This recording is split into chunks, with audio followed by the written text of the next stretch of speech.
की बात बताऊं?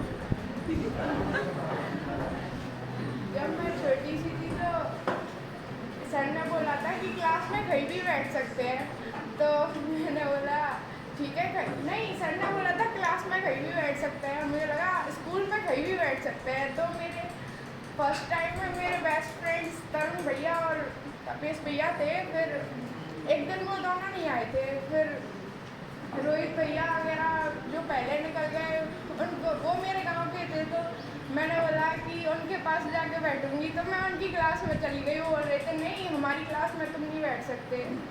फिर सर ने बोला है कि क्लास में नहीं, कहीं भी बैठ सकते हो। नहीं, तुमसे ये बोला होगा कि क्लास में कहीं भी बैठ सकते हो। नहीं, मेरे से तो बोला कि कहीं भी बैठ सकती हूँ। मैं आ गई हूँ, मेरे को आज यही बैठना है, मेरे फ्रेंड्स नहीं आए। तो फिर मेरे को बड़ा दुख हुआ। फिर मैं अपनी क्लास में आके बैठी और सर ने मेरे को कभी भी डांटा होगा, पर बहुत प्यार से पढ़ाया है, लिखाया है, बहुत अच्छा लगा। सर आपको मिस करती रहती है।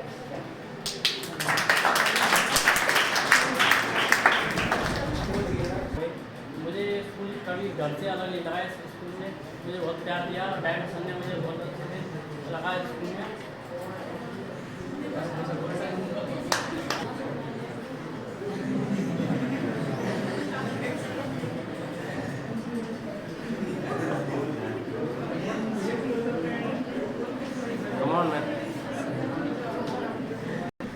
नंदिनी, नखारिका, विधि, समृद्धि, निशा। फर्स्ट क्लास टीचर मुझे इसी क्लास का बनाया था। तो रोज मीटिंग होती थी, तो सारी क्लासों की कंप्लेन होती थी नोट कवर कॉपी और यूनिफॉर्म प्रॉपर नहीं है, पर मेरी क्लास का सब प्रॉपर होता था। यूनिफॉर्म भी प्रॉपर होता था, कवर कॉपी होती थी, नेल्स कट सब होता था। तो मैं सोचती थी अच्छा है, मुझे इतनी अच्छी क्लास मिली है, किसी की कोई प्रॉब्लम ही नहीं होती है। तो मुझे बहुत अच्छा लगा था जब मैं फर्स्ट टाइम इस क्लास मतलब स्कूल में आई थी, तो मुझे यही क्लास मिली थी और सबसे प्यारी क्लास थी। मुझे बहुत अच्छा लगता था। Thank you so much. तो मैं माँ शारदा को प्रणाम करता हूँ, जिसने हम सबको बोलने की स्वच्छंदता प्रदान की है। उसके पश्चात इस विद्यालय के प्रिंसिपल सर और डायरेक्टर सर, जिन्होंने इस विद्यालय रूपी बगीचे को स्थापित किया है।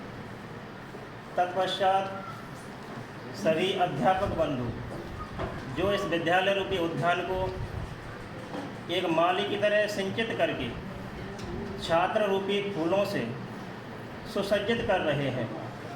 उसके बाद मैं आप सभी को ये बताना चाहूँगा, राजीव सर जो मेरे भाई और मित्र की तरह हैं, जिनके मार्गदर्शन में ही मैंने अध्यापन कार्य प्रारंभ किया। अब मैं आपको बताना चाहूँगा कि टीचर के प्रति श्रद्धा और विश्वास का जो परिणाम होता है, वही छात्र छात्राओं को, या कोई भी हो सकता है, गुरु किसी का भी हो सकता है, मंजिल तक पहुंचाने में रास्ता सुदृढ़ करता है। एक बार की बात है, एक गुरुजी थे, उनके पास एक विद्यार्थी शिक्षा ग्रहण करने गया, कुश्ती की शिक्षा। बच्चे को एक हाथ नहीं था, केवल एक ही हाथ था उसके। अब एक हाथ वाले बच्चे को कुश्ती की शिक्षा देना कितना कठिन कार्य होगा, ये हम अनुमान लगा सकते हैं।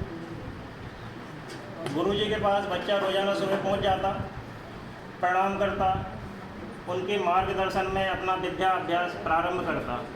गुरुजी छात्र को रोज़ाना एक ही शिक्षा सिखाते। दूसरे कुश्ती वालों को जब बच्चा देखता तो उदास हो जाता। उसके दिन में एक दिन गुरुजी के प्रति घृणा का भाव आया, थोड़ी ईर्ष्या होने लगी। गुरुजी जाता हूँ रोज़ाना बिठा देते हैं कोने में जाके, और केवल एक ही बात बताते हैं, कुछ आगे तो बढ़ाते नहीं हैं। तो बच्चे ने जाके गुरुजी से कहा कि गुरुजी एक बात बताओ। क्या बताऊँ? क्या आप रोज़ाना मुझे एक ही शिक्षा बताते हो, आगे तो कुछ बढ़ा नहीं रहे इसको। उसने कहा बेटा धैर्य रखो, विश्वास रखो, तो मैं तुम्हें आगे बता पाऊँगा। धीरे धीरे कुश्ती का समय आ गया, दंगल वाला दिन आ गया, बच्चा उदास हुआ। गुरुजी ने कहा बेटा उदास नहीं होना है आपको, कुश्ती में जाओगे, जो मैंने सिखाया है वही आपको करना है। उसने कहा मुझे तो आपने एक ही बात बताई है कि आप उस एक बात को ही ध्यान रखेंगे। उसने कहा ठीक है। बड़े मल्ल से उसका लड़ाई प्रारंभ हुआ। जब लड़ाई प्रारंभ हुआ तो उसने उसको परास्त भी कर दिया, बहुत बड़े योद्धा को परास्त किया। बच्चे को समझ नहीं आया कि मैं जीता तो जीता कैसे। सभी उससे पूछने लगे भाई तेरे तो एक ही हाथ है, तुमने विजय प्राप्त कैसे कर ली? उसने कहा मुझे भी नहीं पता, मैं आता हूँ अभी बाद में फिर बताता हूँ आपको। गुरुजी के पास गया, थोड़ा थोड़ा प्रणाम किया। गुरुजी मुझे अब तो बता दो, आपने मुझे एक ही शिक्षा सिखाई फिर भी मैं युद्ध में विजयी हो गया, ऐसा कैसे हो पाया?